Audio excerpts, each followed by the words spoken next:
नमस्कार, दैनिक shift time में आप सभी का बहुत बहुत स्वागत है। चुनावी घमासान शुरू हो चुका है और इस समय हम आरसपुरा में हैं।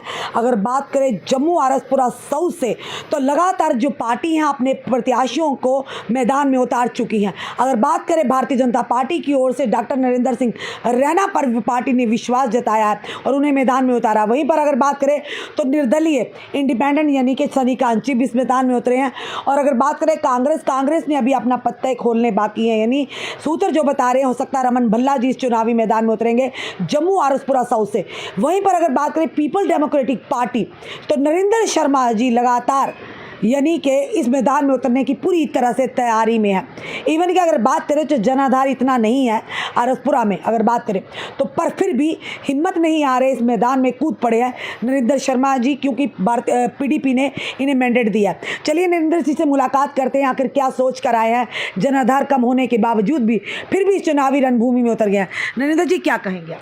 नमस्कार। पहले रश्मि जी मैं आपका स्वागत करता हूं कि आपने अपना कीमती टाइम निकाल के आज हमें कवर करने के लिए आए। आपने बात की जनाधार की बात करेंगे तो पीडीपी का जनाधार बहुत ज़्यादा है यहाँ पे। आपने देखा होगा पिछली इलेक्शन में जब हमारे भूषण लाल डोगरा जी यहाँ पे लड़े थे तो उन्होंने 10,000 प्लस वोट लिया था। और ये पूरा है कि यहाँ से मुफ्ती मोहम्मद सईद साहब ने इलेक्शन जीती थी, लोगों ने उनको जिताया था और उसके बाद वो सीधे सेंटर में होम मिनिस्टर बने। आज भी वो लोग यहाँ पे हैं जिनकी नौकरियां लगवाई मुफ्ती साहब ने और आज वो रिटायर हो चुके हैं, लेकिन आज भी उनके झंडे लोगों के घरों के ऊपर लहरा रहे हैं। जनाधार की बात करें, जम्मू प्रोविंस की बात करें तो पीर पंजाल चनाब वैली में बहुत मजबूत है हमारी पार्टी। और जम्मू की बात करें तो जम्मू में सभी सीटों पे हमारी मैडम महबूबा मुफ्ती जी ने पूरे 90 के 90 विधान सीटों पे उन्होंने अपने उम्मीदवार उतारे हैं। वो इसलिए उतारे हैं कि इस उम्मीद के साथ उम्मीदवार उतारे हैं, इस उम्मीद के साथ उतारे हैं कि एक वाहिद महबूबा मुफ्ती जी हैं जम्मू कश्मीर में, जो जम्मू कश्मीर की आवाज़ उठाती हैं और जम्मू कश्मीर के हक हुकूक की बात करती हैं।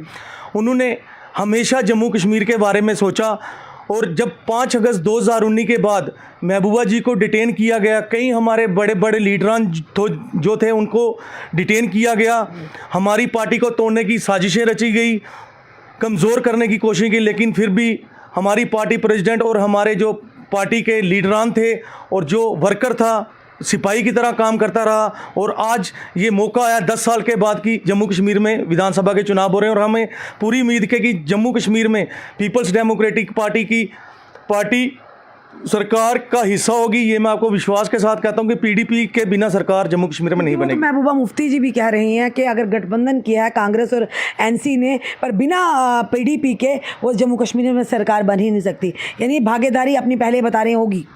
हमारी भागीदारी ज़रूर होगी। हमने तो ये भी, हमारी पार्टी प्रेसिडेंट ने तो ये भी कहा था कि जो हमारा एजेंडा है वो अगर उस एजेंडे को एनसी और कांग्रेस अगर मानती है तो हम विड्रा करने के लिए भी तैयार थे, हम उनके लिए सीटें छोड़ने के लिए तैयार थे। क्या एजेंडा था आपकी जो इसकी वजह से उन्हें ना मंजूरी ही? हमारा एजेंडा जम्मू कश्मीर के लोगों के हितों की बात करना था और हमारे मैनिफेस्टो अगर वो हमारे मैनिफेस्टो पे चलते, जम्मू कश्मीर की बात करते तो हम उनके साथ होते। और जिस तरह से अगर बात करें तो इस मैदान में महबूबा मुफ्ती जी की बेटी जो है अल्तजा मुफ्ती भी उतरी हैं। और वहीं पर अगर बात करें 3 बड़े नेता इस यानी कि चुनावी रणभूमि से दूर दिखे हैं। महबूबा मुफ्ती जी की बात करें जो जम्मू कश्मीर की सीएम रह चुकी हैं, डॉक्टर फारूक अब्दुल्ला की बात करें, गुलाम नबी आज़ाद की बात करें, तो महबूबा मुफ्ती क्यों उस मैदान से दूर रही हैं? महबूबा मुफ्ती जी ने इस बार नौजवानों पे, यंगस्टर पे बिलीव किया और कम से कम 9 के 10 सीटें जो हैं वो यूथ को दी हैं, क्योंकि आने वाले जो जम्मू कश्मीर का और हमारे हिंदुस्तान का जो भविष्य है वो यूथ पे डिपेंड करता है। और हमें बड़ी खुशी है कि हमें इस काबिल समझा हमारी पार्टी प्रेसिडेंट और हाई कमान ने कि हमें भी मौका दिया, लेकिन हम लड़ेंगे और ज़रूर जीतेंगे। आपने लगातार पीओजे के रिफ्यूजीज़ हैं उनकी बात की, उनके हक की बात करी। कहीं यहाँ पर जब स्मार्ट मीटर लगे से हमने देखा लगातार आप सड़कों पर बैठे थे, जनता के साथ बैठे हुए थे।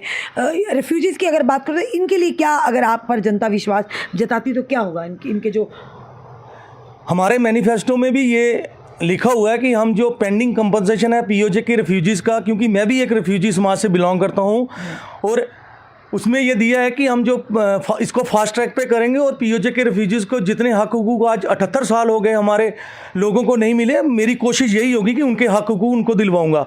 बात करें स्मार्ट मीटर की, पिछले 1 साल हो गया है, लेकिन वो वक्त था 45-46 डिग्री के टेम्परेचर में हम 18 दिन भूख हड़ताल पे बैठे और मेरा लोगों ने बहुत समर्थन किया, लोगों ने साथ दिया। ऐसी बात नहीं है, जनता जनार्दन, जनता ने सब कुछ देखा और आज जनता को महसूस हो रहा है कि जो हमारा एजिटेशन था बिल्कुल सही था और 17-18 दिन हम गर्मी में बैठे तो आज लोगों को एहसास हो गया, जहाँ 300-300 बिल आते थे आज 8-8-8 10-10 हज़ार लोगों के बिल आ रहे हैं। उसका जिम्मेवार कौन है? वो लोग देख रहे हैं कि नरेंद्र शर्मा हमेशा लोगों की हक हकूक़ की बात करता, गरीबों के साथ चलता रहा। समाज का जब भी समाज पे कोई आंच आई हमेशा हमने प्रोटेस्ट किया, लोगों की आवाज़ उठाई। ये नहीं है कि हम इस इलेक्शन में लोगों के पास वोट मांगने जाएंगे, हम जाएंगे वोट मांगने। अगर लोगों ने हमें ताकत दी तो हम इस ताकत का इस्तेमाल करके लोगों की भलाई के लिए काम करेंगे। नरेंद्र जी, अगर बात करें तो इस मैदान में बड़े बड़े दिग्गज आपको नज़र आएंगे भारतीय जनता पार्टी के नरेंद्र, क्योंकि लोगों का जो एक यानी रहता है ना, सोच रहती है कि कई लोग तो ऐसे जो पार्टी से जुड़े होते हैं डायरेक्ट, और कई लोग हैं जो नेता को, उन चेहरों को देखते हैं जो उन्हें लगता है कि आने वाले समय में हमारी परेशानी को समझेंगे। हम अगर बात करें भारतीय जनता पार्टी की तरफ से डॉक्टर नरेंद्र सिंह रैना जी हैं, अगर कांग्रेस की बात करें तो वो भी आजकल में लिस्ट आउट हो जाएगी, पर जो नाम चल रहा है इस समय रमन बल्ला जी का चल रहा है इसी आरएसपुरा साउथ से। उस एक तरफ सनी कांची है, एक तरफ से आप है, एक अन्य कोई और भी होंगे पार्टीज के, तो क्या लगता है जीत इतना मुश्किल है? बड़े बड़े दिग्गज आपके सामने हैं। बात करें, आपने बात की दिग्गजों की, जनता जनार्दन है जो ग्राउंड में काम करेगा, लोगों के काम करेगा। मैं जनता से ये अपील करता हूँ, इस बार अगर आप वोट डाले, आपने 78 साल हो गए वोट डालते हुए, लेकिन इस बार की जो इलेक्शन है आज लोग समझदार हो चुके हैं।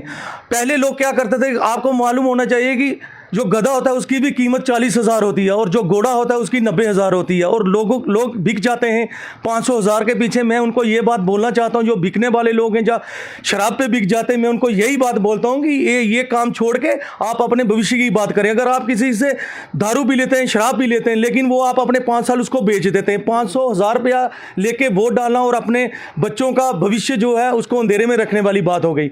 और दिग्गजों की बात करें, जो ग्राउंड का नेता वो काम करेगा, चलो देखते हैं। जो पहलवान जब अखाड़े में जाते हैं तो अखाड़े में क्या, कोई चिंता नहीं हार की, या कोई चिंता नहीं हमें, हमने लोगों का काम करना है। ये नहीं कि इलेक्शन लड़के ही हम इलेक्शन हारे जीते, हमने, हमारा काम है समाज की भलाई के लिए काम करना, वो हम करते रहेंगे। बिल्कुल, मतलब मैदान में उतरना है मैदान में। ये एक जंग है, कोई बात नहीं, लेकिन जंग का समय देखा जाए पीडीपी ने काफी अपने युवा चेहरों पर विश्वास जताया है। बिल्कुल विश्वास जताया है। हमारे पर अन्य पार्टियों में देखा घमासान देखने को मिला है। घमासान आप खुद ही देख रहे हैं, आज कितने दिनों घमासान ही घमासान चल रहा है। लेकिन मेरा यही अपने लोगों से, अपने आरएसपुरा के लोगों से यही है कि आप अपने बच्चों के आगे कांटे मत बिछाइए। आपने 78 साल हो गए, हमें आज तक आरएसपुरा की आवाज़ कोई नहीं बना। मैं चाहता हूं कि मेरे को वोट डाल के मैं आरएसपुरा की आवाज़ बनूंगा और हर गरीब तबके के लिए मेरे दरवाजे 24 घंटे खुले रहेंगे, चाहे वो दिन को आए चाहे वो रात को आए। मेरा काम है सेवा करना, मैं सेवा करता रहूंगा समाज की और लोगों की एक धारणा है, खास करके अगर बात करें सत्ता पक्ष की, लगातार कटाक्ष करते हैं। महबूबा मुफ्ती कोई बयान देती हैं तो और लगातार उस बयान के माध्यम से काफ़ी सुर्खियों में आती है। उन्हें ये लगता है कि महबूबा मुफ्ती हमेशा देश विरोधी गतिविधियों में है, देश विरोधी जो ताकतें उन्हें समर्थन करती हैं।